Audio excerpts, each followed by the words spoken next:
Welcome to the Marvel Cinematic University. I am your professor, Mario Rivera, and joining me is the illustrious doctoral student, Slyclone MC, who has a bachelor's in the MCU, a master's in the multiverse, and is going for the dissertation in Marvel Studies, and also a host currently on Hawkeye on Stark Radio. Sly, how are you doing, Sly? I am doing great. This week has been full of Hawkeye. I've been on so many various Hawkeye shows, and it's been a blast. So I'm excited to add this extra credits to my repertoire of yelling about Hawkeye on the internet. Yes, exactly. Well, of course, if you didn't know, yes, we're doing an extra credits this week. If you did, you watched, I believe you're on Daredevil. Daredevil released this week. That was a blast. I actually got a lot of people saying they really liked that episode because we actually talked extra long on that one specifically. And listen, say what you will. It's a good movie in terms of Colin Farrell. Again, that's all I'll say. But of course, this week we're doing a little extra credit because Hawkeye's been out now, going for the last 2 weeks. 2 episodes are released roughly around Thanksgiving weekend. Kind of took a break in that between period, and the 3rd episode released this Wednesday. So we figured, hey, this is a good middle point to start talking about the show. And hey, maybe at the end of the 6th episode, which will be the final one of the season, we'll go ahead and revisit and talk about the show as a whole. I think that'll be fun. So let's go ahead and we're going to talk about the first 3 episodes of Hawkeye, which, it's written and directed by a bunch of lovely people. I assume. I did not find out. If you have that information, please let me know. But of course, stars Jeremy Renner, Haley Steinfeld, Vera Farmiga, and the dude that was on Better Call Saul. That guy's awesome. If you have never seen him, he was on Aleko Cox. Oh, go ahead. Yeah, Aleko Cox and the dude from Les Mis, the movie. Shout out. I can never remember his name. I've yelled about him so many times on Stark Radio. He plays Kazi. He was in Les Mis. That's all I know him from. God, he was in Les Mis. You're right. Okay. Oh wait. Yeah, he was. He's an Irish actor? Couldn't tell. I thought he was Latino. I'm sorry. He just looks different in the show. So, all right. Shout out to Frafi is his name. I claim him for the Latinos. His name is Frafi. That's a great name. Okay. That is fantastic. Of course, this show is streaming on Disney Plus, so you can find that on Disney Plus. And there'll be 3 more episodes, and then they'll wrap it up. But let's go ahead and just go straight into our Stanley seminar. What have you been thinking about Hawkeye? We've finally been here. We've been talking about around this for a while. It's finally here. What are some of your general thoughts on Hawkeye? It is so interesting to see what they're doing with this show, because you're taking a character that has, a long-standing, a 10-year history in the MCU as an established character, and you're taking this character and putting them in a story that was written a couple years after they were first established as a character, that treats them very differently as a character. And that's just really interesting to see the dynamics of who the MCU has already established as Clint Barton and who Matt Fraction established as Clint Barton, and how they grapple with the differences there has been so interesting to see. And I think that's my general thoughts. No, for sure. I mean, I would say that Jeremy Renner's character has always just been in the periphery in a lot of things. He's always been the side character. He's his first introduction is a random cameo in Thor. This is the first time you ever see him. The next time you eventually see him is at the beginning of Avengers, where he's hanging out in the rafters, looking all dark and mysterious, which adds to me a little context to this. So I'm very excited. But yeah, he's always been sort of just on the periphery, and However, he has made an impact in some aspects, but never to this level. And I'm so happy to finally put a focus on not only the things that he does as an Avenger, as a secret agent, as part of S.H.I.E.L.D., which we always get like little texture things like what he does for Natasha, especially if you watch Black Widow. But now this is finally see front and center of him dealing with the stuff that he's been doing for his superhero life, but also in his sort of like that weird dark time during the snap. And so that I think this is a very fascinating development on that. However, I almost don't believe that he's the star of this show. I think it's Haley Steinfeld is 100% the star, Right? especially the fact that, yeah, the first episode it heavily is just focused on her specifically. Kate Bishop's introduction to this has been, to me, I mean, I knew I loved Haley Steinfeld since forever. I loved her in True Grit when I first saw her opposite of Jeff Bridges in that film, and she held her own and honestly deserved the Oscar. I don't think she won that year. It was a damn shame. But then over the years, I've seen her do like countless things. She's obviously was in Spider-Verse as Gwen Stacy. She's been in a Transformers film, which is actually a really good Transformers film, in Bumblebee. And she's also in Arcane, which is a new show that I watch, and oh my god, I love it. And she's fantastic in it too. She's killing it. And now to bring her to life with Kate Bishop, what has been your thoughts on Kate Bishop? We've had a lot of conversations about Kate Bishop surrounding her representation from a feminist perspective, because it's really interesting to see that, like, I want to say Haley Steinfeld, incredible in this. She's Yeah. killing it with what she's being given. Mm. The question of what she's being given, another story. But in general, she's amazing. She's definitely the star of this show. I think that's non-negotiable. Yeah. And it just the way she embodies this character has been so great to see. Just this, you know, her development of like trying to figure out who she is as a character and how that relates to the idea of being a hero has been really interesting. I we've talked extensively about the inconsistency of her fighting style and Mhm. how everybody else tends to have a pretty set style that most of their fighting is based off, and she doesn't have that, which could be an interesting character choice if by the end of this we see her develop a more distinct style. So I'm holding out. When we revisit, I really Mhm. hope I have more positives to say on that front. Sure. But it's really interesting to see Kate Bishop as a character in the MCU compared to what we know from the comics, Mhm. right? I went through and read as many Hawkeye comics as I could get my hands on before this, just so I would have, the background and understanding to really dive deep into these characters and compare them to what we've already seen from their stories. And it's so fascinating how much of her character they flip Mhm. or swap.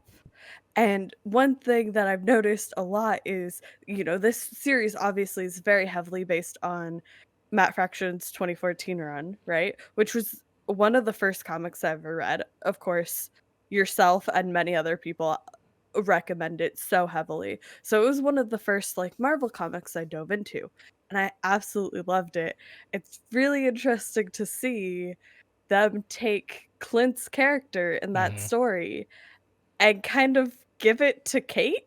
Yeah. Like, we give her his apartment, him saving the dog, his lines. Like, there's some direct quotes from the comics that Clint says that we get Kate saying here. And so that's really interesting. On top of her origin story is basically flipped. We see her dad uh, die. I say quotes Quotes. because in the comics her mom quote dies and then comes back. So I'm trepidatious to see he's actually dead because we haven't seen a body. We'll see Yeah. how it goes. We'll see. I have um some theories that we need to talk about. We'll talk about them. I'm sure we have so many theories to yell about. Yeah. But in general, I see so much potential for her character. I am really excited to see what the next 3 episodes bring Mhm. with her character.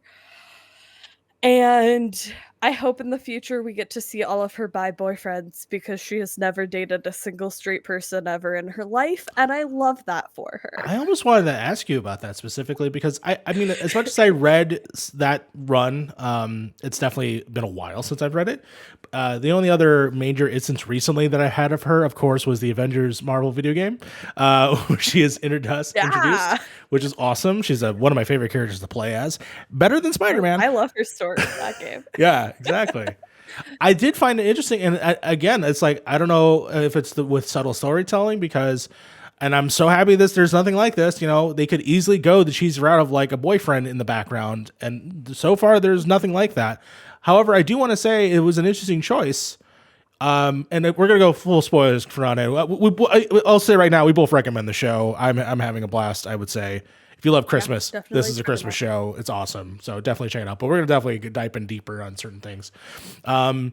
When she goes back home and she talks to her mom, and her mom's like, "I left the red dress in your room. Put that on. Come join me at this event." Blah blah blah blah.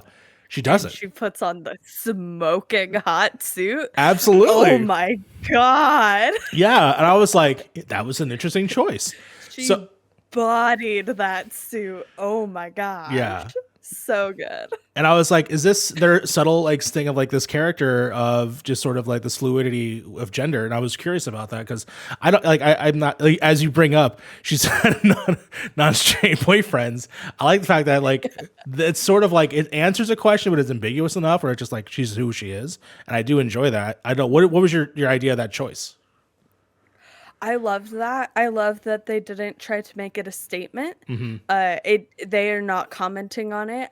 Besides the fact that she looks like waitstaff in that scene, right? Yeah, Like yeah, that's the biggest commentary we get. We see her. She's in a suit. She looks great. They don't comment on it. They don't dive into it. That's perfect. That's exactly what I want. yes, I don't want them trying to make like a gender statement with yes, that. I just want it to exist and leave it open to interpretation. yes, If you see that as her character tends to have more gender fluidity, great, awesome, great for you. If you don't get that out of it, it's fine. It was left ambiguous, and I loved that. Of course, you want to see explicit dated representation, yeah, and that is so important and powerful, but leaving things ambiguous can also give people so much power, hmm, and you have to have a balance of both. So I really enjoyed that, and I really enjoyed that they didn't make any commentary around it that's and just exactly it. let it be. Yes, no. They just let it be. Why not the red dress? Like none of that. Like it was simply Yeah. just she made a choice, and that was the choice, and everyone ran with it. Every single even in this bougie weird building, like it's total no 100%. And I feel like it just does a service to normalizing that for in terms of other media. And I thought that was I noticed. I noticed it, but I took it as a seem of like no one's comment. Like I'm noticing that no one's saying, and I think it's just because it's so like I don't see this normally, and I think Mhm. going forward, I want that. I want that in my media. So yeah, that was definitely a choice that I really enjoyed, for sure. I wanna elaborate Go a ahead. little bit more Of on course, all of her bi boyfriends. go for it. Um, I my favorite comic that I've read, my favorite series that I've read is West Coast Avengers. Mm, And I know I was talking about it a couple weeks ago on the main podcast, Point in Progress, of yeah, course, about how just fun and great the story was, and it had really interesting themes. And the characters were just, I really enjoyed the characterization of this story. And I need everybody, I don't care if you're not huge into comics, I need you to go read this series. It's of course on Marvel Unlimited, that's how I read it. Um, and it's just so great and quippy. And of course, this is where you get Kate. You see her with her current boyfriend, who is very openly bi, who meets her former boyfriend, also very openly bi, oh no. and they're just kind of hitting on each other, and it's beautiful. It's amazing. And she's mortified and makes a comment like, "Have I ever dated a straight person?" And everybody around her is just like, "No, no, you have not." And it's iconic. But the story, that has nothing to do with the story. The story is great. Everybody go read West Coast Avengers. It's the 2018. It's amazing. It's just such a blast. But yeah, that's one of my favorite Marvel Kate Unlimited, stories. please sponsor us. That'd be great. I would Sponsor us. please. We would love to read comics for you and talk about them on the show. That would be 100%. Let's go ahead and sound that off. Send your tweets to Marvel. Let them know that MC University's here. Don't sue us for the logo. But what was we'll go, since there's 3 episodes, we'll go on the basis, of course, to summarize a little bit of the first episode. It really, like I said, it's very much introductory to Kate Bishop's story. It does have Hawkeye's in there with his family, but essentially it's going through all the wacky hijinks from her coming back home, going to this event. Go ahead. Can we talk about the bell tower? We'll talk about the bell tower first. Go for it. On so many podcasts this week, and we have not talked about the bell tower at all. Just this reference is weird, right? It's so weird. So it makes the sense. beginning of episode 1. Yeah. And you see Kate, and she's being dared to shoot an arrow at a bell tower, and she's breaking into a tower, and it's Stain Tower. Stain Tower. As in Obadiah Stane? Yes. Now I right. know why. Okay. I know why it's still named that. Please yes. tell me. Because the world at large does not know he was a supervillain. He at the end You're right. at the end of Iron Man, he's giving notes that he died on a boat. That Obadiah Stane mysteriously died on a boat. So he actually, no one knows that he's a bad person. So yeah, there would still be there. Like everyone would assume he's still a nice dude. And there's an Obadiah Stane thing that just so happens to fall, which is hilarious. But yes, so in the world of this universe, we know he's a bad guy. No one else does. So he gets a tower. That's incredible. Just like there will be a Donald Trump tower. Towers, Yes. talking about towers, who do you think bought the Stark Tower? I really want it to be the new Baxter building so badly. I want it to be the new Fantastic Four headquarters, but I have no idea how they're going to handle the Fantastic Four. I have so many theories on that. Like, I also want to Fantastic Four to exist at the same time as Ant-Man did. So it's sort of like before time, but they disappeared in I don't know. And then Franklin's there. There's so many things that I want to do with that, because they can't, as we'll discover later on the show when we eventually do the Fantastic Four movies, I don't think we could do those movies again. So we have to do something radically different. So we will see. We will definitely see. I've seen a lot of people saying Fisk.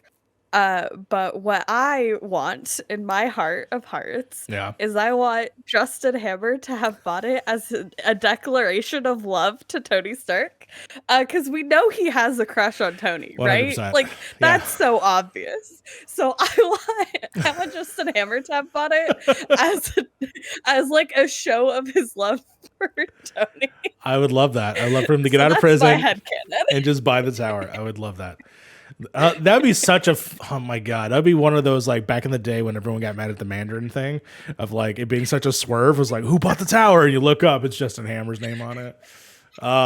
Brutal. They should do it. They should totally do that. What were your general thoughts on the episode, including Clint? Because I know we haven't really talked about Clint so far. He is going to New York to spend time with his family. It's that family tradition of again, timeline-wise, I'm not sure how it makes sense, how this is the first time that they're hanging out together during Christmas when it's apparently been 2 years, supposedly. I don't know. What time you want me? Don't worry about it. It's the first time they're celebrating Christmas together since the snap. And they're going to a musical. Obviously, let's talk about Rogers the Musical. Oh, let's talk about it. Was it everything you ever dreamed, or what? It was everything I wanted and nothing I wanted simultaneously. Let me break that down for you. The production itself was everything I wanted. The costumes were ridiculous. Yes, you would not put that on a Broadway stage. No way in hell. everybody keeps referencing the Spider-Man Turn Off the Dark musical. Yeah, Look at the costumes from that show. We would not be getting these sure. costumes here. I love that. I love that commentary they're making with the costuming choices. The music. Wow. They got real musical theater people to write this They did. to make fun of the current state of musical theater. Good for them. It's incredible. The music itself is like so good, and the lyrics are so horribly cheesy that it together is perfection. I love that for them. And the choreography, impressively good. We got a high kick from Natasha. Shocking no one. Um But in general, the choreography was really solid. If anybody out there knows who choreographed that, please let me know. I've not been able to find a name anywhere. So those were all the things I loved. What they actually did at Rogers the Musical was kind of a letdown. Okay. Like, you see them sitting in this theater, and Clint's not paying attention. He gets up and leaves in the middle of a number. Like, didn't even wait for applause. Like, in the middle of a number. The disrespect. And just leaves. And then the rest of his family leaves before the intermission. Like, that place is empty. They just walked out in the middle of the show. And we don't get anything. We don't get a fight scene. I really thought they were gonna do the opera from the comics where they're like Yeah. fighting around. I really thought that something was gonna happen there. And nope, we just got them going to a musical. Good for them, I guess. Okay, hold on. I just love how Yeah, take it away. I just Take love it that away. you're so distressed. The fact they left before intermission makes me laugh.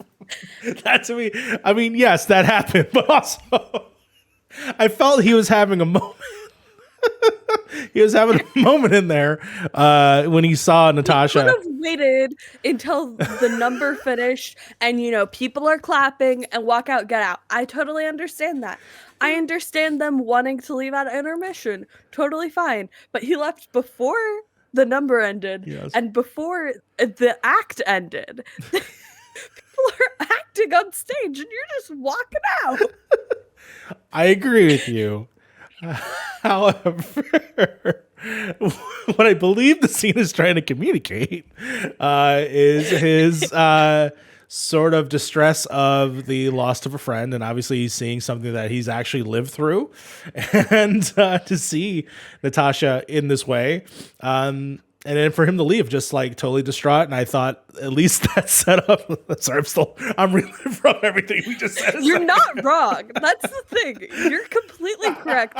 That's what they wanted you to take out of that scene. That's not what I got out of it. Okay. Fair enough. The one other bit of commentary, and I'm borrowing this from Straw Hat Goofy, who on TikTok does a lot of MCU stuff. But one of the things that also happens is he takes his family out to a Chinese restaurant, and they have cute family time, and the restaurant's like, "Don't worry, we'll take care of it," and he's like, "No, please don't." Obviously, he doesn't want to be acknowledged. But if you parallel that with earlier this year with Falcon and Winter Soldier and the fact that Falcon can't get a goddamn loan is fucked up on being repair. Yeah, So, it's a really interesting point in the discussion of how, as a culture, the United States in general treats veterans. Yes. Like, we're so quick to say, like, oh, thank you for your service. Here, let me pay for your meal, blah, blah, blah, blah, blah. But when veterans are like, hey, we have this problem because of, the war you sent us to fight. Yeah. Can you help us? Everybody's like, sorry, that's too much work. We can't do any substantial, support to you, but I'll pay for your meal. Yeah. No, I found a both on on a veteran level, but on other levels as well. I'm just like, yeah, I feel that. That's definitely, that scene does ring a little different. But in terms of the character, and if we're focusing on just the character, other than the subtext, the character, yeah, in terms of him like unassuming of like thinking that he's not a hero, I thought that was playing into what we then learned later in later episodes. I thought that was a good start there. All the way up to eventually, I think they end up going back to a hotel room, and then they see the Ronin stuff. So we'll go back to Kate Bishop here. Kate Bishop doing some interesting things and getting into hijinks with her own family. Specifically, oh my god, I forgot the guy. I'm gonna call him Butterscotch. We'll just call him Butterscotch. Armand. Armand, the no, third. is he the? Yeah, he's or the Jack. No, Jack the swords. Yeah, not swordsman. Yeah, Butterscotch is Armand. Okay, Yeah, Armand the third. I'm on the third Butterscotch. My life goal now Yes. is to get monogrammed candy. Yeah. I mean, I would love monogrammed butterscotch. It doesn't have to be Sure. butterscotch. This is my life goal. I will have made it as a human being Sure. when I can have monogrammed candy. No, that's fair. Incredible. I just want my Twitter handle on it, just Nightmute City, monogrammed on some candy, and then ship that out to people. Merch idea. There we go. Okay, we'll talk about that with the rest of the group. That'd be fantastic. But of course, gets involved in sort of these shady dealings underneath the party, which I love. I absolutely adored everything in the scene leading up into the fight. Haley Steinfeld just kills the comedy so hard in this one and just does excellent work. You don't even know my name, Gary. I love it. It's like, I'm supposed to only be down here. Are you supposed to be down here? It's like, oh, Gary, let me do this. It's like this. It's like, go speak to Gary. I am Gary. You see, Gary, you don't even know my name. It's so perfect. So perfect. So good. I wish because I can't find the dialogue. Which if we did the dialogue this week, that'd be fun. That would have been something with it. Mm-hmm. If I find it later, we'll definitely do it later. But yes, this whole scene, like what? So, what are your thoughts on this sort of setup here? Because I know this sort of setup that like there's some shady dealings going here. It is shady. Don't get me wrong. This underground thing where everyone's betting. What the fuck's up with the watch? I want to know. I want to know so much about this goddamn watch. So important. Other than it came from the Avengers compound, I have no idea. However, I did hear a fun theory that it's Tony Stark's watch from Civil War, where he does this. Oh, with the suit? Yeah, like he goes like this. Oh. And so I'm wondering if that's it. But again, I mean, I feel like the stake will have to be a little bit higher. I don't know. We'll find out for sure. See. But I did like that. With the scene, they're like a triceratops skull, a suit, and a sword. Like they had like such like low risk things that like it spoke criminality, but it didn't speak. It just spoke rich people to me primarily. Yeah, for sure. And I think that's good because you not necessarily that. Obviously, her first instinct is Jack's a bad guy because of this, but even I'm like still in the train. I'm like, is he? I'm still like on the fence of like, is he going to be a bad guy? I'm not sure. And I'm wondering how much they're going to play with obviously the characters that we know that are established people. We know, and I know that he's an established character. And I know that her mother's an established character. But then I'm also curious about this other entity that's floating in the background once we get to episode 3. Yeah, let's talk about Jacques Duquesne. Yeah. Because I think his character here is really interesting. You know, they're setting him up as you know, the villain here so heavy-handedly that I don't think he's going to be the main villain. Yeah, right? For sure. I think that's definitely going to be a red herring. But his character is really interesting. You know, obviously he's the swordsman, very skilled, and we see that. But he's just, you know, trying to seduce his fiance. Yeah. And get to be a good stepfather, and that's just hilarious to me. Like his interactions with Kate, and him just kind of trying to be, you know, that father figure in her life, and she just being like, nah, fam. Yeah. I really like that they're setting. I really like how they're setting up so many villains that I have no idea what's to come, right? Yeah. Like obviously you're gonna see Swordsman. I don't think he's gonna be in the head honcho. We have her mom, right? Eleanor Bishop. Eleanor. Yeah, Eleanor Bishop. Who works under Madame Mask in the comics. Mhm. So is she working under Madame Mask? Is she actually Madame Mask? Who can say? Yeah. And then, we could talk about the other, villain Secret implications Uncle? that come up in later Yeah. later episodes. Yeah, for Uh, sure. The actor playing Jack is Tony Dalton. His biggest role before this was Better Call Saul, and he was a terrifying force. So absolutely, I feel like I have those existing notions of like I'm scared of you, and so he definitely applies of like this cool, like just calm dad of like. We'll go do some fencing. That's fine. Oh, like the way that he like nearly cuts her head off, I thought was interesting. But I have a striking feeling that he's going to end up not being a bad guy, and I'm very curious mhm. because this next, we'll get to where he's at the third episode, but I'm very wondering if they have a remembrance because in the comics, if I'm not mistaken, they have a connection with him and Jeremy Yeah. Renner. So I wonder if that has anything to do, and we'll see how they because that to me is how they resolve that. It's like oh, remember me? I remember you. Blah blah blah. But we'll see. Mhm. But Yeah, I know. I'm trying to like rack my brain where I've seen swordsman and what I've read so far. And hmm what stands out to me is I think it was called like Hawkeye Generations or something. Basically a bunch of people were like teleported to some ambiguous place in space and time, and it's like Clint from the past and Kate from the future, cool. and swordsman's there, and they're alluding to like this big long history between Clint and Swordsman or whatever. Yeah. I don't remember much from that comic, but I I won't spoil remember it it. was Yeah, I won't. good. Yeah, I won't spoil it. So So we'll we'll see. see. We'll Yeah, see. we'll see for sure. And then obviously this gets into the grand introduction to the tracksuit mafia. The tracksuit bros. I love them. I love them in the Fraction run. I love them here. They're just so great. They're great. I adored, and this is episode 2, obviously, but I adored the conversation about uh Kate Bishop is like, "What's going on?" It's like, "My girlfriend. I bought Imagine Dragon tickets for my girlfriend."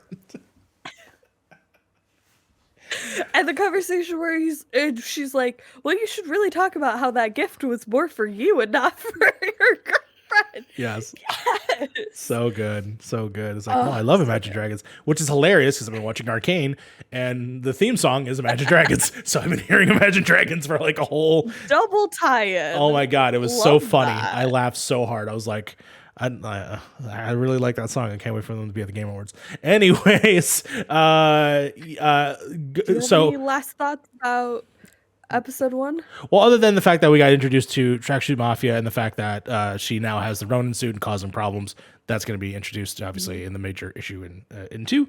I had a great introduction to Kate. I had a great introduction to the Tracksuit Mafia as a force, and I think that the first episode sets up the murder mystery quite well. I'm very excited that we eventually move on to episode 2.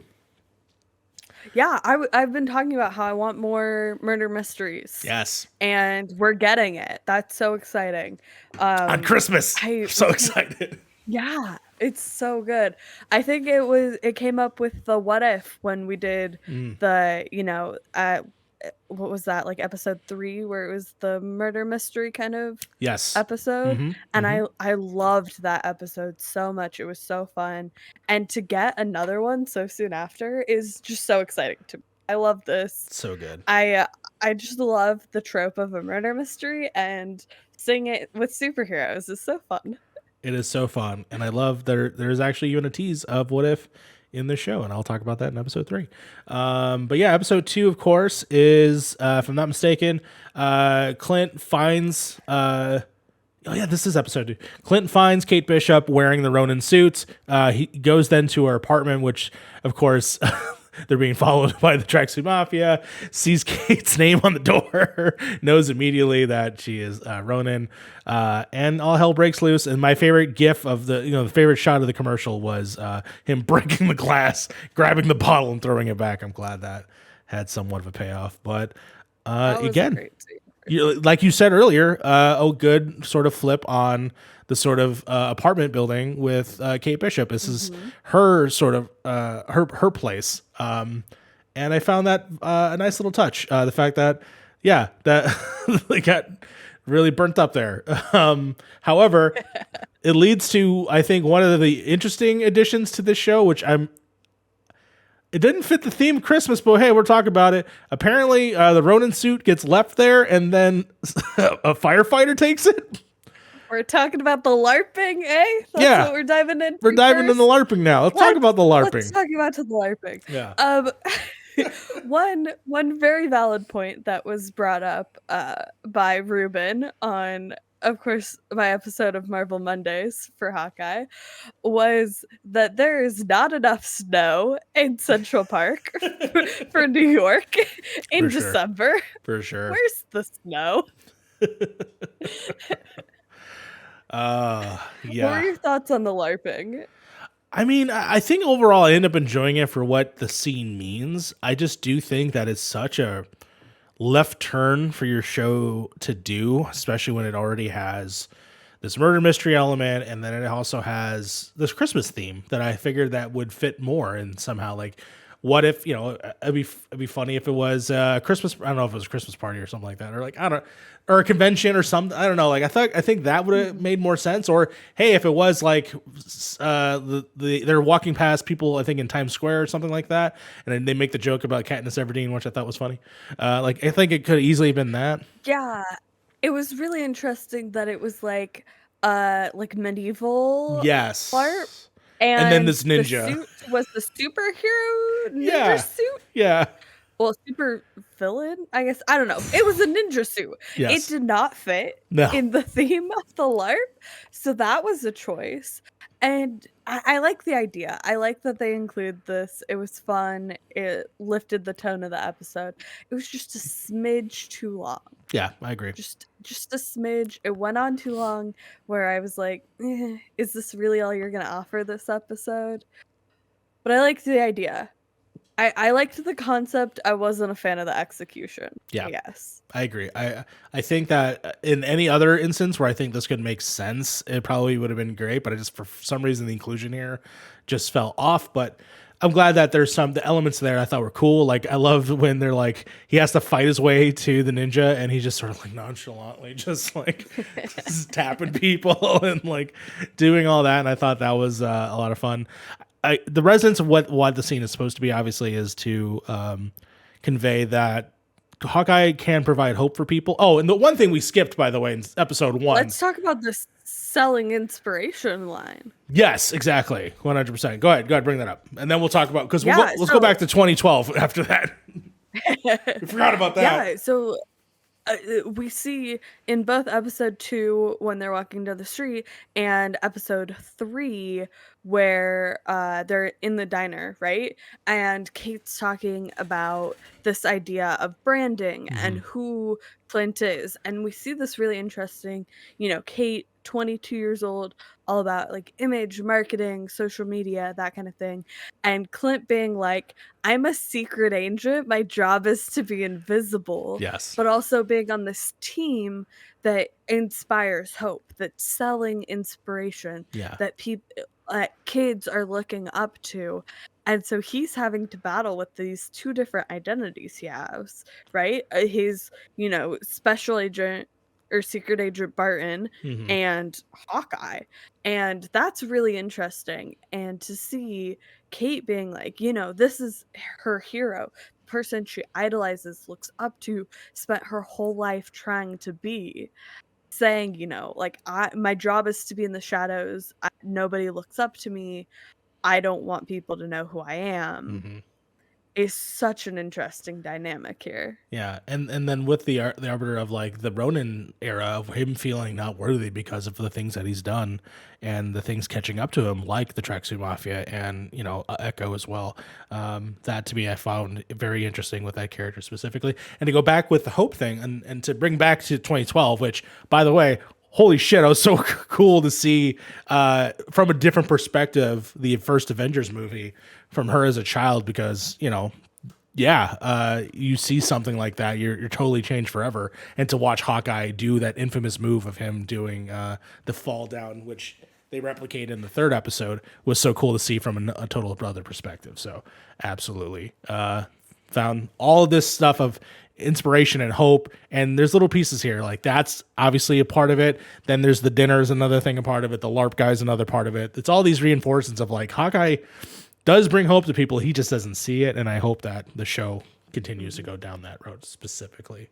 We didn't talk about Lucky the pizza dog. What do you think about Lucky the pizza dog? He's a magical dog. That's my theory. He's because he just appears out of nowhere.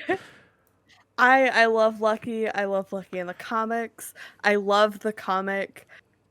It's volume 11 where it's from his perspective. It's one of my favorite things I've ever read as a comic.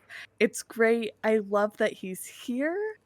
It just makes me more mad that we didn't get Alpine and Falcon and the Winter Soldier. I have to say it. Why can't we give Bucky a cat? He deserves Alpine. She's amazing. She wouldn't want to live in that apartment. Lucky, There's no furniture in that apartment. She can't scratch things. Fair enough. Fair enough. But yeah, no, I love Lucky. Lucky's great here. I just so cute. I love all the pets of Marvel. They make me so happy. No, for sure. I'm happy he's around, and I love his inclusion in the last episode as well. Yeah, and then majorly, obviously, this episode is just sort of setting up the conflict with the stepfather or the potential stepfather, Jack, and then leading up to where Clint's like, "All right, you stay here. I'm gonna go fix this mess." And I love. I'll talk about with him and his wife because I was afraid that Linda Cardellini was not going to be in the show. Of course, the only way she's in the show is on a phone call. But I'm happy that he's not having a secret. It's not a secret that he's doing this. It's all up front. She knows about it. She knows about the Tracksuit Mafia. Like, she is all a part of it, and she understands what he's doing. There's so many movies and so many tropes, and Christmas time specifically. I have a Turbo Man just over there for Jingle All the Way, where it's all about these like coming home for Christmas. And I love that the family, at the very least at this point, it's as much as it's a downer, they understand why he's doing the things that he's doing, and I hope that continues. But God damn it, if he doesn't get home for Christmas, I'm going to be upset. So we'll see. But yeah, what are your thoughts on obviously, that trope? They're trying too hard to sell him as a good father. They're not doing it successfully. No. They're trying to. That's their intention. They're trying to set him up as a good father. But everything they're doing is just indicative of him being an absent father. So they're definitely going to make sure he gets home for Christmas. I can't see it going any other way. But yeah, the family just it doesn't do it for me. Sure. We've seen them so little. I have no real emotional connection to them as characters. They don't humanize Clint as a person for me. I know a lot of people feel that they do and that they're really important to his characterization. It just doesn't click for me. Linda Cardellini, incredible, Yeah. like stunning. Give her more. But all in all, it's just I see what they're trying to do. It's just not effective for me. I will say I actually do want to talk to you about the scene, and we'll get there episode 3, because episode 3 I think is going to be a big thing I want to talk about. So when it goes through through this, and then of course he has his plan to go ahead and tell them the story about the Ronin, and everything's going, according to him, everything's going smoothly. But then Kate Bishop tries to be a hero and falls through the glass and ruins his plan. So good. Love the comedy. Yeah. There's something to be said about how Clint talks about Natasha there with like referencing her old moves and stuff. And that's interesting. The way they're trying to flesh out their relationship is odd to me. I don't know if it's working for you or not. I think I've always had that connection with Hawkeye and Black Widow. Obviously, it stems from the first Avengers movie carrying over to I believe it was also Age of Ultron where he says like, "This is just like Buda." Oh, no, that was the first Avengers. It was like, "This is like Budapest." It's like, me and you remember Budapest very differently. And leading into the last movie that we saw with Black Widow and the history there, like to me, it's always been ingrained there. So when I got to get to here, I've always had it. So I feel like even if you give me a cheap pop on it, here's a cheap pop for you. Do you remember that the name of Nathaniel, his kid Nate, is named after Natasha? I did not remember that. I'll be honest, I can never remember how many kids he has. He was a baby when Age of Ultron happened. He was a baby. And his name is Nathan after Natasha, but his middle name is Pietro. Cute. After it's Quicksilver. Yeah, Nat and Quicksilver. I saw Age of Ultron in theaters when it came out, and it was the first MCU movie I saw. So yeah, I don't remember it very well, but that's cute. Aw, good for him. So that's why that's those other little touchdowns that are there for me for Natasha and Clint. So that's why to me that's just it just goes with it as far as I'm concerned. Of course, they get captured and they're gonna summon the big boss, and the big boss in this episode is none other than Echo herself. Love of my life. That music is so good. Oh my god. I love Echo so much. Are you ready for my Echo rant? Yes, I want to hear all of it. This is what I was waiting for. Okay. So I have a very awesome, amazing, and wonderfully smart friend, Alexis, also known as Alexis Blake Reads Comics on TikTok, who gives very good comic advice for people just starting out, new to comics, new to Marvel, whatever your situation is. And one of her recommendations is find a character you think you're going to like and just read through all of their stories, because that will give you an introduction to other characters, other storylines. You'll get a glimpse at comic events without feeling like you have to commit too heavily to like reading every issue for an event or whatever. And for me, that was amazing advice. And so I was thinking about like, what character am I going to pick? And then I was like, you know what? M The most well-known deaf character in Marvel is Echo.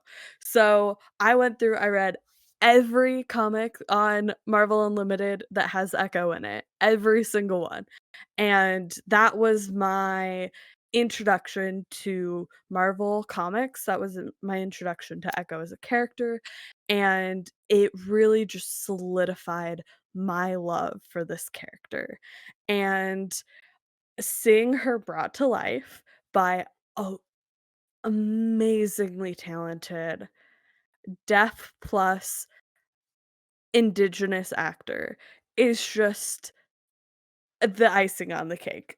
We like Alaqua Cox, so incredible in this role. We've, seen her very briefly in episode 2 and much more extensively in episode 3. And before Hawkeye released, she already got greenlit for her own show, which makes me so Big deal. excited for the rest of this Big deal. series. First acting role, if I'm not mistaken? Her very first Yes. acting role ever. And that's just incredible to see. It Her acting is so talented, especially for this being her first role, and just so expressive and fits the character so well.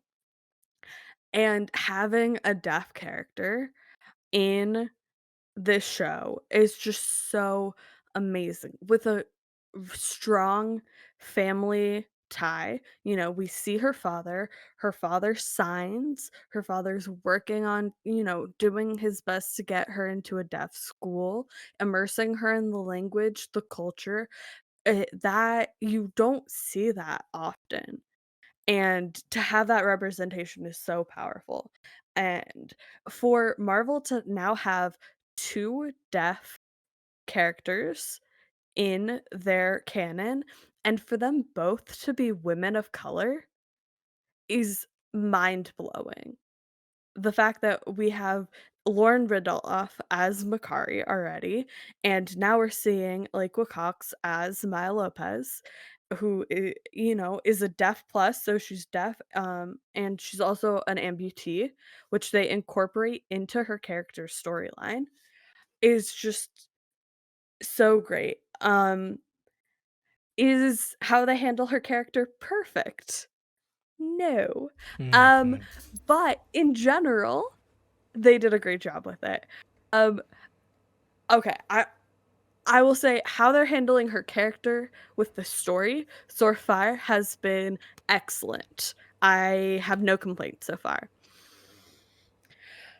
This is where we're gonna get into my framing rant. This Um, is exactly what I was hoping for. Go ahead. mhm. Yeah, hire deaf people to work on projects with deaf people. And I mean this in all aspects. Like, I know they have, a deaf actor. They hired a ASL consultant, which is super important. Every project that you have should do that. You have to hire either a director of ASL or a master ASL, whatever you want to call the title. Mhm. Don't put that burden on your actor. And they did that. It's Douglas Ridloff, who is Lauren Ridloff's husband and also the director of ASL for Eternals. He's amazing. And he also worked on this. But we need more deaf people behind the scenes. We need more deaf crew members. We need more deaf directors of photography because apparently hearing people don't know how to set up a shot with sign language in it. And I'm using sign language as a general term. Any language. Here specifically, we're talking about ASL. It's not framed well at all, and it took me so far out of the scene, and, uh, specifically the scene we see between Echo and Kazi, Mhm. where they're both signing, they're both talking in ASL, and every single shot is an extreme close-up. Every single shot is, like, so close to their face, Yeah. and, first of all, it's not visually interesting. You can only do so much with an extreme close-up, and they completely overused it. It was so overused. Um, Also, you're cutting off the entire dialogue. You're not showing the language that is happening, and most of the time, this I'm going to fault the editor and not necessarily the director of photography. Most of the time during that scene, you're looking at the person who is reacting to the person talking and not the person doing the actual talking, Mhm. which can be okay when used in moderation, but when it's basically the entire scene, you're not getting the language, you're only getting the reaction, you're not seeing the person talking. The entire scene took me completely out of the episode.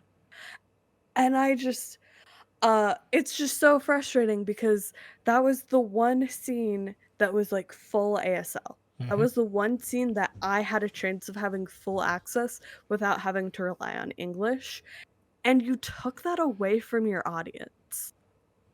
And that's just so frustrating because, yeah, maybe I don't know the guy's proficiency with ASL.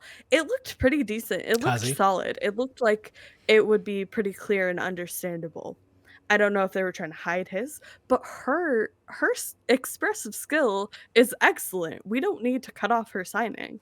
So why did that? Mhm. Is my question. You're the film person. I have Well, a very minor background in film.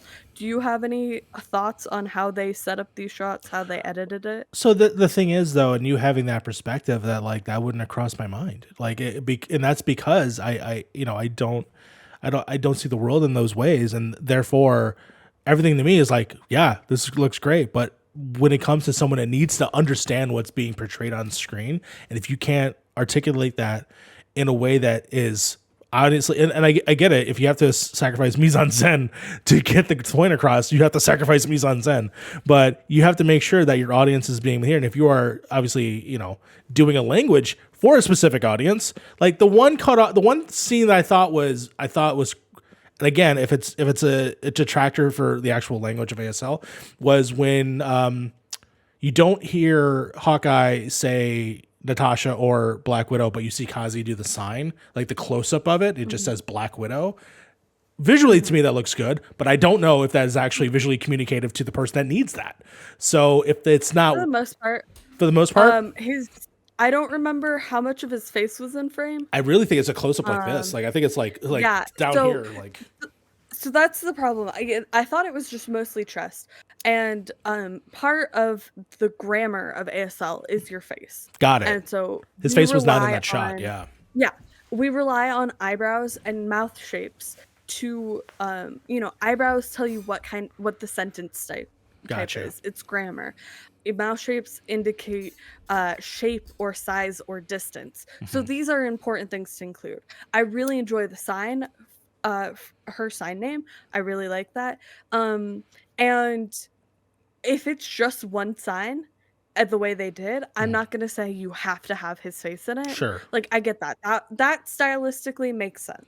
But when you're having a full conversation, you need all of these context points, right? Yeah, I agree with you. So yeah, I think that one shot, fine. I won't complain about it.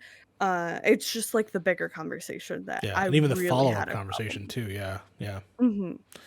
Well, I'm very curious of how they're going to handle this with the rest of the season, especially with Kazi sort of being her interpreter, seemingly going forward. Because I don't think, yeah, Yeah.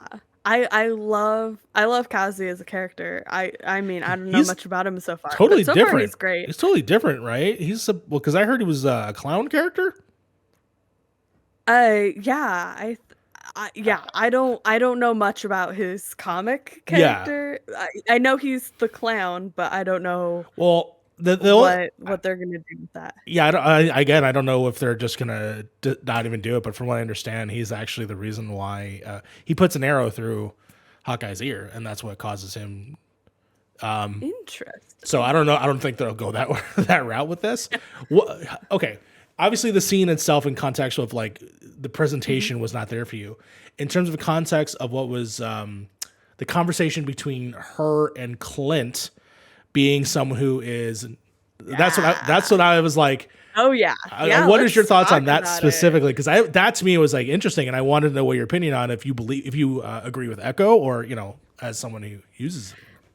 It's so interesting to see because it's this conflict that they're setting up is between, the deaf community and medically deaf people. Yeah. And that is a conflict we see in real life, right? For context for our audience, I am a late deaf person. So I grew up hearing, I later lost my hearing. After that, I got really involved in the language, the culture. I picked up ASL. I grappled with my identity as a a deaf person, as a disabled person, learning to be that it's okay to call myself deaf, even though I don't have, I'm not profoundly deaf. I have some hearing. I understand hearing privilege and I also understand deaf gain. And that's so fundamental to who I am as a person. And so it's really interesting to see this character who is, a representation of deaf culture, deaf community, ASL, and very proud, strong deaf character meeting this late deaf, uh, medically deaf, doesn't use ASL, relies on assistive technology person, and that conflict, because it's something we do see in in life. And I I don't like that they're having Jeremy Renner performing deafness. It doesn't Sure. work for me. Of It course. feels really disingenuous. We didn't really talk about it in the first two episodes, but his dialogue surrounding his deafness is obviously written by a hearing person. It feels awkward, stilted. It doesn't, it doesn't feel genuine. Mhm. Um, but the commentary that they're trying to make is really interesting in how they're setting up the would-be villain as the marginalized voice, Sure. which usually I would have a problem with, but here I love it because I so strongly agree with Echo. Like, he does rely too much on technology. Like, he needs to learn how to adapt to the world as a deaf person. And I'm saying this as a person who had to go through that journey, Yeah. right? I lost my hearing. I had to learn how to interact with the world as a deaf person. And he needs to do that. And so you see her smashing his hearing aid, forcing him to be in this position. And then they kind of negate it by setting up him as the sympathetic, like, oh, he can't talk to his kid on the phone Okay, I moment. wanted to talk about that. I'm a cinematic. One of the tropes that gets to me at all time is a father son thing. I don't know. It's because my dad he wasn't really there. When he couldn't hear his son though, it got me. It got me sad. I understand it probably doesn't work for everybody, but it made me sad in the places. But I understand. I understand your feelings on that for sure.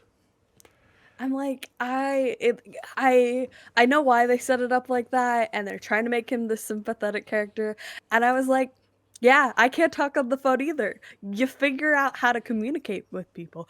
Why aren't you FaceTiming them? Like, why are you so reliant on using your hearing aid for a phone conversation? Yeah. Like, there's different ways to go about this. So, for me, I was like, I have no I have a little sympathy for you because I remember what that experience was like for me to go through that.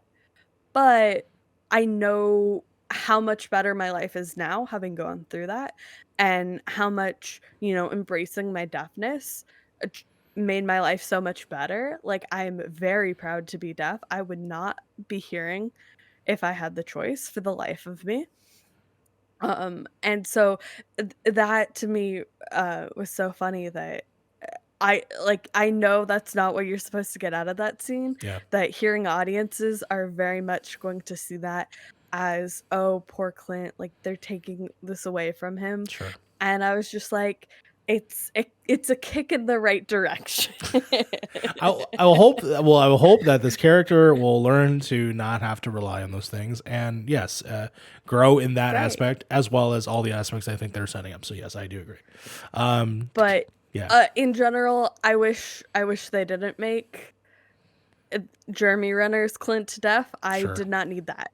I don't need that representation. I have beautiful, amazing, talented deaf actors already in this universe Sure. who are giving me the representation I could only dream of a few years ago. I don't need Jeremy Renner performing deafness. Sure. It's not doing it for me. What was your thought of their explanation of how he has recently become deaf?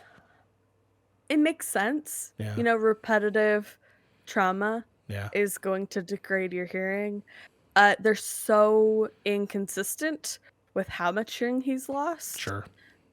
which I didn't realize. This is something Marissa brought up. Shout out to my wonderful hearing co-hosts on Stark Radio who tell me things about the sound design. Um, but just them being so inconsistent with how much hearing he actually has, how much speech he can understand, Hmm. when is he relying on the hearing aid, when is he relying on his residual hearing, has been so wishy-washy that it doesn't really flow with the story.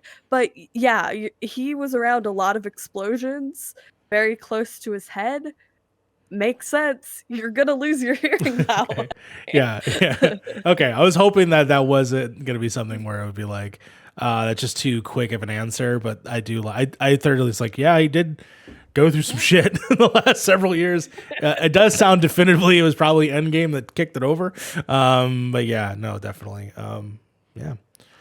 I think we'll move on, I guess, to the big action scenes to this episode, which I loved.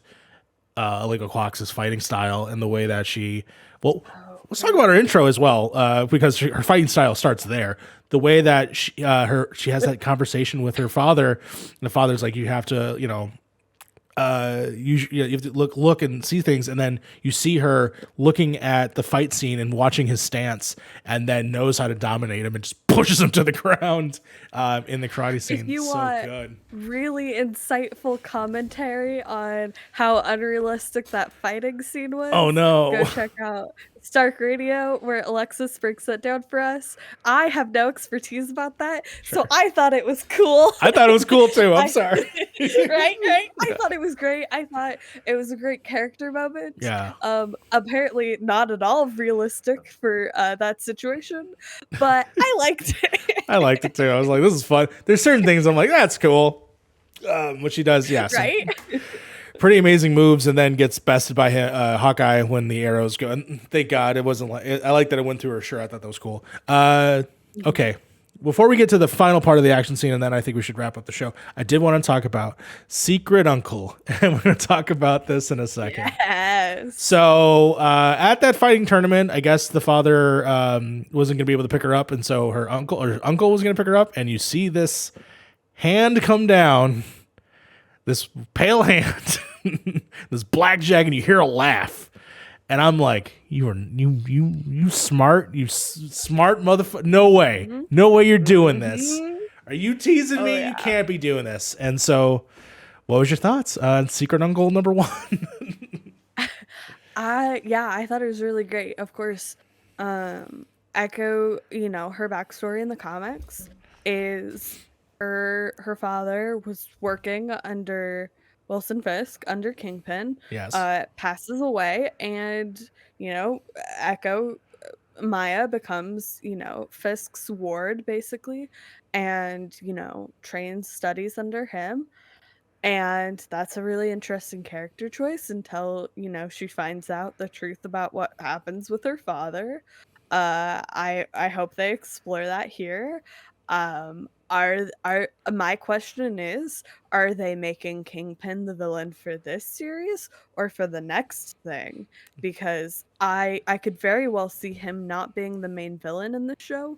I can definitely see them focusing more on Eleanor and Jack and their relationship and their, I just kind of assume that Eleanor has taken Kate's father's kind of role in the Sure. story because they reversed, that.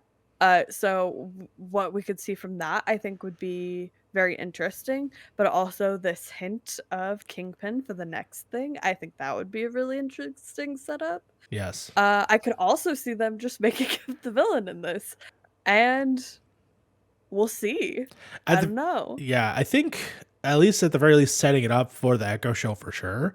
And again, the fact that we're getting Kingpin in, a lot of people are speculating that this is a continuation of the Netflix series. Funny fact, I hope they stretch it out. I do hope so. Funny fact, I don't know if you saw this, but on the same day of the episode dropping, the actor Vincent D'Onofrio took a picture at a very special magical place known as Disney World. Interesting that he would post that on Wednesday, day of days. So I found that I wonder. found that fascinating. Just I love the little tease, and then there's this TikTok rumor going around. I'm not going to say it, but people are speculating you will be seeing more, and I'm hoping so. If we do, I'll lose my mind because supposedly it will be. I don't want to spoil it just because there's another movie attached to it that may have something cool too. But if that's the case, go ahead. Yeah, we talked about in, our Daredevil episode that just came out. Yes. How that was my favorite portrayal of Wilson Fisk. Unfortunately, as you mentioned in that episode, the actor is no longer alive. Yes.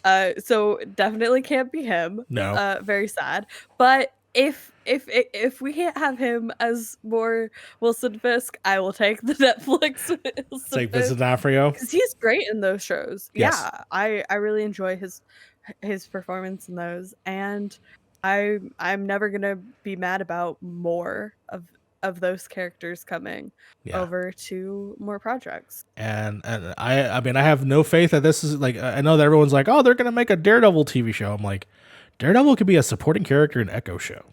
Could just be there. Yeah. I mean, Echo is the supporting character in Daredevil comics. Flip it. Go for it. It's Echo show, but he's the supporting character, and they have the common goal of bringing down the Kingpin again. Like, that's give me what we want, Marvel. I have one question for you. Yes. So before this episode aired, I theorized that we were gonna get to see Echo as Ronin. Of course, we got Kate as Ronin in this. Yes. Do you think at any point they would put Echo in the Ronin? That would be interesting in sort of a potential. It's interesting because she's the character that they need to convince. Hold on. Let me throw another theory at you. I don't think Hawkeye is the one that killed her father. There's just something about that scene. Yeah. There's something about that scene where I'm like, I just don't think it's the same guy, the same person in the suit. Do you know who killed her father in the comics? I don't know exactly who killed her in the comics. Then I won't say. Okay. Yeah, I assume it has something to do with Secret Uncle, but we'll find out. But I have a feeling that Hawkeye, I mean, he has a connection with the Tracksuit Mafia, and he clearly knows who the uncle is. But I don't necessarily think this is probably going to be a case where he ends up being. Oh, this cat scared the crap out of me. Open the door. Where he ends up being the actual killer of her father, and I think it's a setup for the Kingpin to put him in a direction, because maybe Ronin was causing troubles for the Kingpin in some aspects, and obviously current canon, who knows? Actually, I have no idea what the current canon with Rims. Theoretically, he was back in jail, but he finds a way. But I'm very curious if like that's going to be the case, and that's how it becomes her turning on Secret Uncle. Interesting. Because to me, that's the only way that the show ends, is like they have to come to agreement, because if this is the case that Clint killed her father, I mean, how do you repair that? And if Echo is a hero of her show, I'm very curious of how that goes along. So that's my secret theory there. So when it comes with her wearing the suit at some point, possibly. I mean, I think there's an indication that to end this series in some way, a Ronin has to show up. It may not be the Ronin you're thinking of. What if it's Jack? Trying very hard not to say anything. So can we move on to a new topic? Because I can't control my face. What? One second. Let me say this. What if it's Jack? It's like, okay, moving on. Okay. All right. Let's go ahead into the big fight scene. By the way, it was in a KB Toys. I thought that was really funny. It was a derelict KB Toys with a really clean what is that called? A pool pit? What the fuck is that called? Ball pit. Very cool ball pit. Yeah. That's a fun thing. But yeah, we get this awesome fight scene, in my opinion. Of everyone doing the thing. Yeah, I love this. I love the arrow hitting Kazi in the face and going straight into the tie-in for Kate. Like, wait for my signal. I thought that was a lot of fun. Gets into, you see the charger from the comic, which I thought that was cool. Mm-hmm. And then I love that he's like, I'm not going to smash up a charger. And the charger gets smashed up anyways. But then they go on that. That was a great line. And they go on that extended action scene, which is straight from the comic, if I'm not mistaken. There is a car chase. Quick question. Yeah, it's the same fight scene, but they flip it. So Kate's driving in the comics and Clint is shooting. And here we have Clint driving and Kate shooting. I want to say on that note, before I forget, the comedy of Kate having a conversation to herself because Clint isn't listening, and then Clint having the same conversation to Kate, and Kate being like, we're communicating. That cracked me up. That was great. I loved that. I love that line, and I love they're sitting down in the train and they're having that conversation of just like, we should really take the dog out. And then he's like, you're a really good archer. By the way, we should take the dog out, because I thought that was so good. If we're gonna do that type of comedy, I think that at least landed, in my opinion. But then we get. By the way, we're also, Did Kate kill some people? Because that car blew up. Did they jump out? I didn't see it. I didn't see any bodies. I didn't see anybody. Who knows? Who knows? I don't. We're gonna mention next episode. Oh, we're on fire. I couldn't go to the Imagine Dragon concert or something. I don't know. We'll see. I'm sure they're not dead. They didn't specify, but That was just like that car blew the fuck up. It's like, yeah. They're definitely incapacitated. Oh. They're definitely hospital bound. They're like when you punch people off buildings in Spider-Man. They just magically have a web thing that saves them. You know, they're all set. So don't you worry. Exactly. Which leads to them on that bridge. And this, if you didn't think you were in the MCU, you're in the MCU because we have a Pym fucking arrow. By the way, what do you think of the arrows? And we're gonna finalize soon, but what do you think of the arrows? It's really fun. You know, there's such a history with the trick arrows in the comics, and one that was kind of ignored until Fraction tried to bring it back, make it more up to date, more relevant. Sure. And he did a really good job with that, in my opinion. And just seeing them on screen, something about that's just so fun. Yeah. It's just, you get those comedic moments of, Clint not labeling his arrows, but knowing which one's which or whatever. I just, I think they played with that so well. The real question is, how did he get Pym particles? Because that's a whole other conversation. Do him and Scott have a dads of the Avengers group chat? Because that's what I need in my life. I want a short. I want Marvel to do shorts. Yes. And one of the shorts that I want is Scott and Clint texting in the dads of the Avengers group chat. Give it to me. It's like, hey, Clint, I have an idea for one of your arrows. Here, borrow this tech. I assume that's what it is because, I mean, the only history that they really have is in a Civil War. He shoots him off an arrow, and I thought that was cool. But yeah, for sure. So, yeah, the fact that he has a Pym arrow was awesome. And that arrow, gets shot down onto the bridge in a really cool way, destroying the Charger, sadly. Brutal. And then they do the really cool freaking jumping off the thing into the train, and it was awesome. It was so cool. Yeah. Yeah, it was great. Loved it. Hijinks. Christmas. I love the music. It's also Christmas. That's also fun. But yeah, we're having fun. We're driving through trees. It's great. Fun things. And of course, it gets to them going to the apartment. They do the scene that we talked about, which is going to the diner, having that whole conversation. And then, of course... Can we talk about their texting? I'm sure it's been brought up a million times this week on the internet. Yeah. Every time there's a phone shot, do they really not have the money to afford a hand double? Because they're typing in the same exact points. Yeah. They're hitting two letters.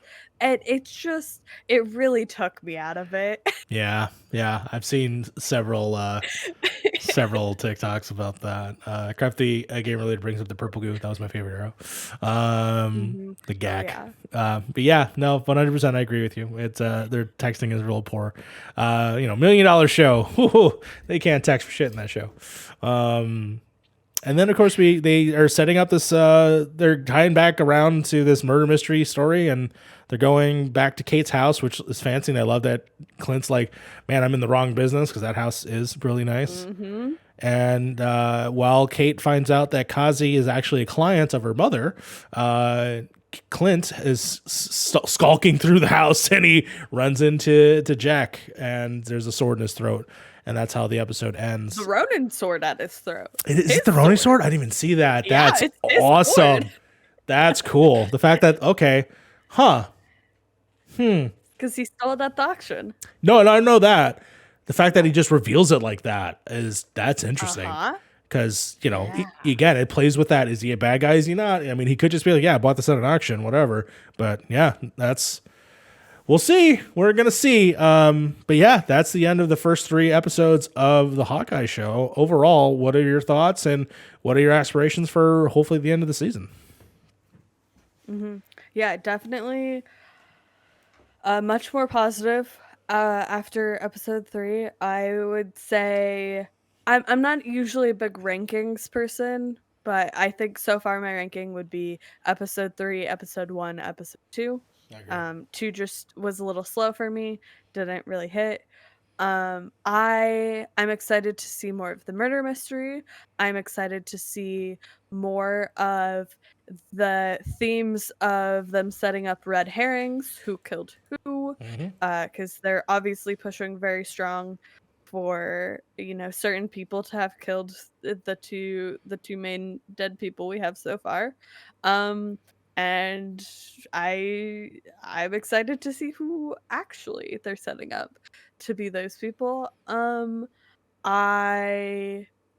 I really interesting to see your reaction to the future of Echo's character, because you don't have her full backstory, so I'm really excited to see I how that don't. develops for you. Yeah.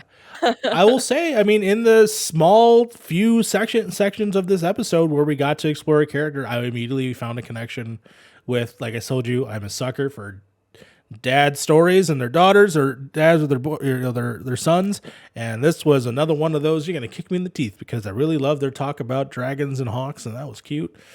She is the dragon, god damn it. Dragons do exist in this universe. And yeah, I already have an insight into her character that I really enjoy. I'm very curious about her history and what she's been doing, because she's in this lifestyle. She's clearly in this sort of like criminal lifestyle, and I'm very curious about that too. Just to get more about her in the upcoming episodes. I know that we have 3 left, and we have a whole series about her that we're going to experience hopefully by next year. And I'm excited. I'm excited. And then obviously all these little Oh, Daredevil teases are cool too. right? Yeah, for sure. How are you feeling about the episodes? What are your general feelings about the 3 we've seen so far? They hook, line, and sinker with me because I'm a sucker for Christmas stuff. The fact that it is centered around Christmas, this is a Christmas tale of the end goal of Clint is really just to get back home to his kids, and I pretty much enjoy that. But I'm also glad that the show has a chance to introduce me to 2 of some of the best female characters I think that they're developing for the future. That being both Echo and, of course, Kate Bishop. So far have done excellent job right out of the gate introducing them, understanding who they are, and wanting to see them continue and interact. I'm so excited for the eventual Young Avengers or whatever, like to see them interact in the world that they've now are a part of, to see that they were fans of the world too. And I think that's something we take advantage of. Like Miss Marvel is going to be that. Kate Bishop is definitely going to be that. And just to carry that on for the rest of the series, that definitely is something I'm very interested in. I never thought that Hawkeye would be something I'd be interested to watch every week. I will be honest, but I'm glad that it is here. It's themed around things that I love.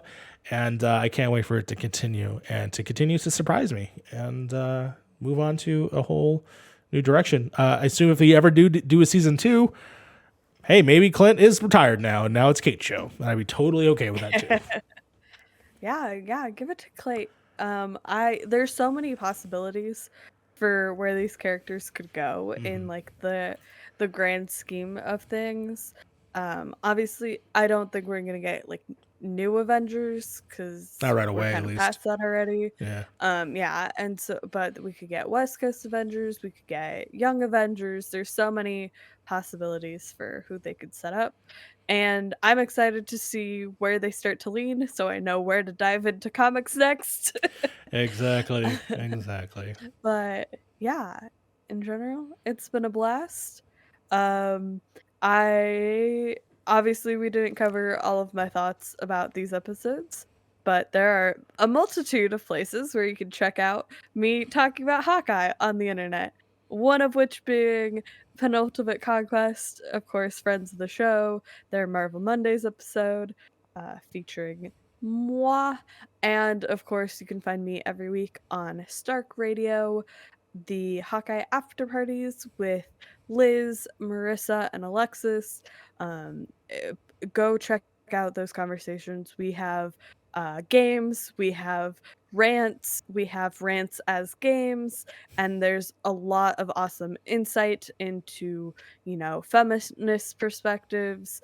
I get a little more in depth about deaf perspectives. Alexis with the amazing commentary about fighting styles. We all have such different interests and niches that's a really fun conversation. So definitely go check out that show for more of my thoughts. And of course, check out everything at Point in Progress that we do. You can find us, you can find the main show, you can find Final Fantasy content. Yeah. What else can you You find That's us. Pip. Yeah, that's Pip. You also find us streamings on Fridays sometimes when we do our main podcast, and then you can always you can catch this show on Wednesdays, Comic Book Wednesdays, where you get to watch us go through the history of the original Marvel Cinematic Universe, which of course was Blade, X-Men, Spider-Man, eventually Howard the Duck one day. If you enjoyed watching our Hawkeye because it's the current thing out there, fantastic. There's a whole history that preceded the MCU that you should also check out. And I think our show is definitely a place that you would want to check that out. I'm very excited for our next couple episodes. I believe we're already setting it up. Well, coming out next week is X2. After that, if I'm not mistaken, we're doing the Hulk and then the Punisher. So yeah. I'm telling you ahead of time. Spider-Man 2. Spider-Man 2. I can't wait to get into the Spider-Man movies. Yeah. I wish we could have. We were doing the show early enough. We could have set it up to fit around the time of the release. Doesn't matter. We did one. That's fine. But of course, I'm telling you ahead of time because if you'd like to write into the show, we do have an email. It is mcuniversitypod@gmail.com. If you want to talk about those movies, I highly recommend watching it and writing in so that way we could talk about whatever you have to say. And it's fun over there because we do pop quizzes, we do reenactments of scenes, and of course we break down what our thoughts are of these films in comparison to the MCU and themselves. So yeah, please check us out there. Of course, you can find me at Night Mute City, which I can control that with this beautiful lower third that appears whenever I press a button. And you can find Slime Clone over there at SlyCloneMC on Twitter. But we are your hosts of the MC University. And again, we're doing this live. Thank you so much for everybody in the chat. And class is over. I forgot how to end the show again. God damn it. Dismissed. Class dismissed.